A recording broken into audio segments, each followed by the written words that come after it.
इस प्रोग्राम में हम देखेंगे दो वेरिएबल्स के वैल्यू कैसे एक्सचेंज किए जा सकते हैं एक प्रोग्रामर के तरीके से। तो आइए देखते हैं दो वेरिएबल्स के वैल्यूज को एक्सचेंज करने का प्रोग्राम एक प्रोग्रामर के तरीके से।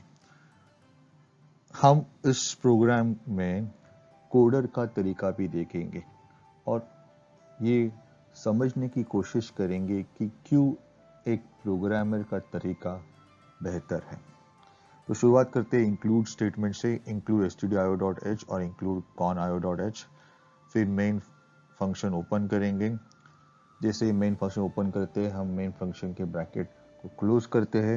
एक अच्छा प्रोग्रामर जैसे ही ब्रैकेट ओपन करता है ब्लॉक का ब्रैकेट क्लोज करता है। इससे आपके बहुत सारे एरर्स कम हो सकते हैं। फिर तीन वेरिएबल डिक्लेयर करते हैं num1 num2 और temp। num1 और num2 वेरिएबल्स के वैल्यू स्टोर करने के लिए और टेम्प वेरिएबल टेम्पररी बेसिस पे एक वैल्यू को स्टोर करने के लिए। फिर एक प्रिंटफ स्टेटमेंट जिससे हम यूजर को संकेत देते हैं वैल्यूज को एंटर करने के लिए और एक स्कैनफ स्टेटमेंट जिसमें हम num1 और num2 के वैल्यूज लेते हैं। अब हम देखेंगे कोडर के तरीके से वैल्यूज को कैसे एक्सचेंज किया जा सकता है। तो पहले हम टेम्प वेरिएबल को num1 की वैल्यू देंगे, फिर num1 को num2 की वैल्यू देंगे और फिर num2 को temp की वैल्यू देंगे। इससे num1 और num2 की वैल्यू एक्सचेंज होती है। फिर प्रोग्रामर का तरीका। पहला स्टेटमेंट यह है कि num2 is equal to num1 plus num2, यानी कि num1 और num2 को ऐड करके जो रिजल्ट आता है वो हम num2 को देते हैं। फिर num1 होता है num2 माइनस num1। सो जो num2 की नई वैल्यू है उससे हम num1 को माइनस करते हैं और वही वैल्यू हम वापस से num1 को ही देते हैं। और फिर और एक statement num2 equal to num2 minus num1। हम num2 के नए वैल्यू से num1 की नई वैल्यू को माइनस करते हैं और उस रिजल्ट को हम num2 को असाइन करते हैं। और प्रिंटफ स्टेटमेंट जिसमें हम num1 और num2 के नए वैल्यूज प्रिंट करते हैं और गेट और रिटर्न 0 स्टेटमेंट के साथ हमारा मेन फंक्शन खत्म होता है।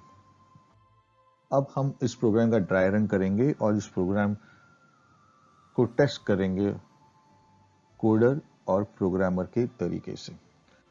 सो प्रोग्राम एग्जीक्यूशन स्टार्ट होता है, मेन फंक्शन कॉल होता है, num1 num2 और temp ये तीन वेरिएबल डिफाइन होते हैं। फिर प्रिंटफ फंक्शन कॉल होता है जिससे यूज़र को एक संकेत जाता है वैल्यूज एंटर करने के लिए और फिर यूज़र स्कैनफ फंक्शन द्वारा वैल्यूज एंटर करता है। हम ये मान लेते हैं कि यूज़र ने num1 के लिए वैल्यू 5 असाइन की है और num2 के लिए 6 वैल्यू असाइन की है। अब कोडर के तरीके से एक्सचेंज करते हैं। तो अभी num1 और num2 की वैल्यू से 5 और 6। फिर temp equal to num1 run होता है तो temp को वैल्यू मिलती है num1 की जो कि है 5, तो temp बन जाता है 5।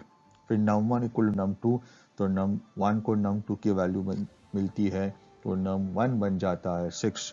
और finally num2 equal to temp तो num2 की वैल्यू मिलती है temp की जो कि 5 है। तो इस तरीके से हमने num1 और num2 के वैल्यूज एक्सचेंज किए हैं एक टेम्प वेरिएबल लेके। अभी प्रोग्रामर के तरीके से कि मान लीजिए वापस से यूजर ने यो num1 और num2 के लिए वैल्यूज एंटर किए 5 और 6 तो num2 equal to num1 plus num2 हो जाता है 11 के। तो num2 की नई वैल्यू है 11।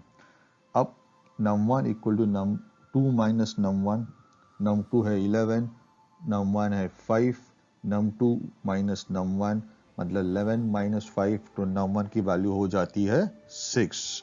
अब नेक्स्ट स्टेटमेंट है num2 equal to num2 minus num1। num2 अभी भी 11 है पर num1 की वैल्यू नहीं है, उसकी वैल्यू है 6। सो 11 माइनस 6 num2 की वैल्यू हो जाती है 5।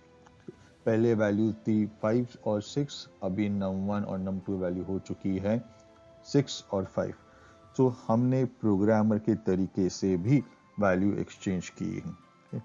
तो रिजल्ट प्रिंट होता है 5 और 6 और 5 गेट और रिटर्न 0 स्टेटमेंट के साथ प्रोग्राम का एग्जीक्यूशन खत्म होता है। तो ये ज़रूरी क्यों है?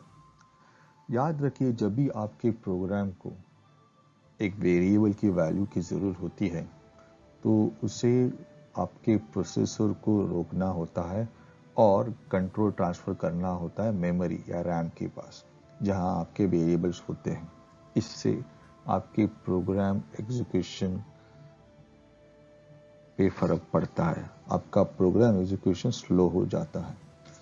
एक प्रोग्रामर हमेशा ये सोचता है कि उसके लिखे गए प्रोग्राम से प्रोग्राम के एग्जीक्यूशन और मेमोरी यूसेज पे क्या असर होता है, और ये कोशिश करता है कि उसके प्रोग्राम को कम से कम टाइम में और कम से कम मेमोरी यूसेज के साथ चलाया जा सके।